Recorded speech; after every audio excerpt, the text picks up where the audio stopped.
Hey there, this is Brian Hafner with Universal Lending. I got Paul LaMantia here with Goosehead Insurance. We wanted to go over a little bit about floods, what happens with your homeowner's insurance, flood insurance, just kind of what you need. We've all been impacted recently by the floods. Don't really see that very often here in Billings, Montana, but as we know, it does happen. Even happened to my backyard that we recently just got. Kind of our retention pond turned into a lake. So it definitely can affect people. So just wanted to bring Paul into the office. Had a few questions for him, so we'll just get started. So Paul, what is a flood considered, and does your homeowner's insurance policy cover it? Yeah, that's a great question. Obviously, we've been fielding phone calls very pertinent to that this week. Generally, a flood's going to be considered anytime you have 2 acres or 2 adjoining properties that are typically dry, being inundated with water as a temporary condition. Would be the more of the FEMA definition of flood.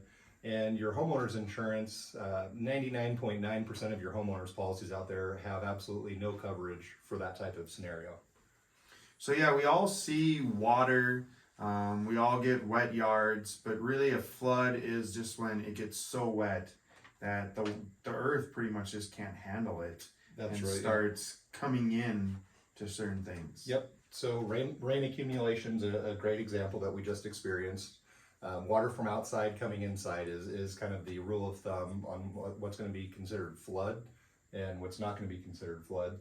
Some things that you might not actually realize would be considered a flood in our more rural areas that have experienced some forest fires. Those are going to be pretty susceptible to mudslides, which also fall under a flood category. So if water's coming in from outside, that's not usually covered just in your normal policy. If a water heater bursts inside, is that something that is covered usually? Yes, generally that would be something that would, at least the water damage would be covered. As far as the water heater itself, that's going to be at the discretion of the adjuster and based on the guidelines of the specific carrier. But I think as a good rule of thumb, yes, water coming from outside is most likely going to be a flood. Okay. And so is every home in a flood zone technically? Yes, so that's also another great question. A lot of misconception about that. Every single home in the U.S. is considered to be in a flood zone, period. Now to elaborate on that just a little bit, every zone is going to be rated differently. Most of Billings is in flood zone X, which is going to be a very low likelihood of ever experiencing flooding. That goes all the way up, around here we have a lot of AE flood zones, much higher likelihood of flooding, but to answer your question, yes, every home is in a floodplain. So, and as a lender, we will pull from FEMA's website. So if you're in town, usually you're okay. If you're right next to the water, a lot of times you will be in a flood zone that actually does require flood insurance, which we'll talk about here in a little bit. So what's the difference between the FEMA flood insurance and private flood insurance? Yeah, absolutely. So FEMA has been around the longest. Obviously, it's ran by the government, and that's considered an NFIP policy. And comparing that to a private carrier like Neptune or Wright Flood, there's several out in the market available to us. Generally in the private market, just like with anything else as compared to the public sector, it's going to run a little bit more efficiently. It's going to give you some better options with lower premiums and some expanded coverages that FEMA just doesn't offer. Cool. That's great to hear. And it's something that I've experienced this as a lender. For a while, we were required pretty much to get FEMA flood insurance on a lot of loan programs.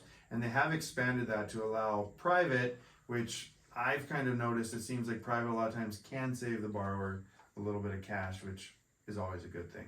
But you definitely want to make sure you're working with an agent and understand the coverage that you're getting.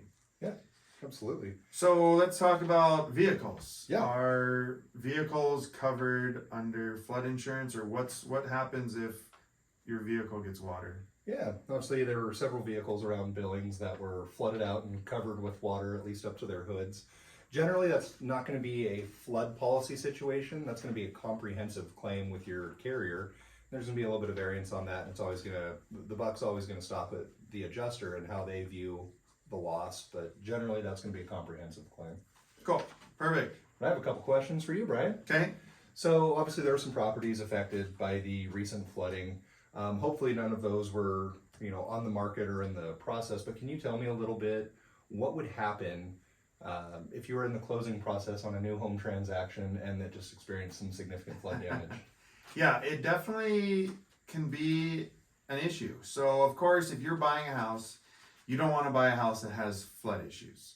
And so as a lender, it's going to delay the process. We need to make sure that the house is brought back to what it was, or there's plans to. And so it's either going to be, we pretty much stop the process, contractors get in there, assess the situation, take care of what needs to be done. Maybe the seller takes care of that. Or, like with insurance, if they have it, or what would need to happen is maybe we can do a holdback, and that's kind of where we hold the money back from the seller. Contractor goes and does their work, appraiser signs off on it, we sign off on it, then the seller gets what's ever left over after the contractor's paid. So I will say this isn't something we see a lot. Every situation is going to be a little bit unique, but it definitely is going to delay and but we want to make sure that the buyer is buying a house that is taken care of, that does not have any health or safety issues. Okay. That seems pretty straightforward. Another question, I know that you and I have worked on a few loans that have required flood insurance, just as terms in your underwriting on your side of things. How does that impact somebody that's in the home buying process and then they find out that, hey, this property will require some flood insurance? So that's a big thing that we see, not a ton, but we definitely do see it. I just saw one recently in Huntley area. They were buying and they really were like, hey, we're qualified up to this price point. And they found a house that they loved at that price point. Well, then we find out once we ran it through the FEMA that it was in a floodplain that we needed flood insurance. And that flood insurance for them was over $2,000 or like $2,500 a year. So that extra $200+ a month made it so they didn't technically qualify for this. I will say on that situation, we were able to kind of move some things around, make it so it happened.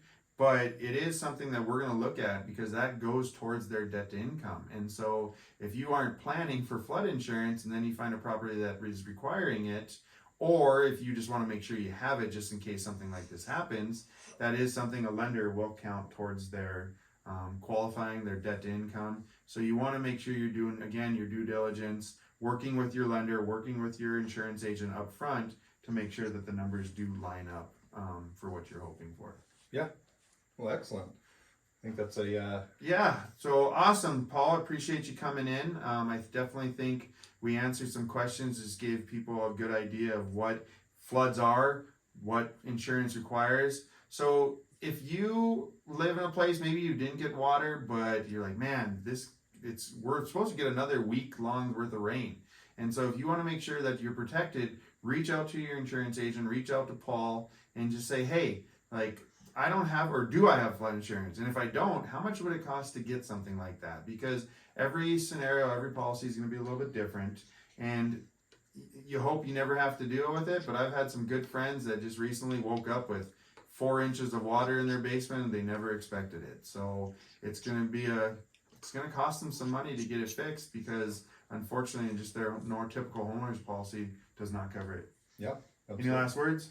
No, I think we touched the bases. Obviously, we'd love to chat with you guys. If you have any questions, feel free to reach out. I can be reached on Facebook, or if you Google Goosehead Insurance, Paul LaMantia, be a great way to get in touch with me. Perfect. You can do the same for me, except for I'm Brian Hafner with Universal Lending. Have a good day. Well, thanks for watching. Well, I hope I recorded that. Me too. I felt pretty strong.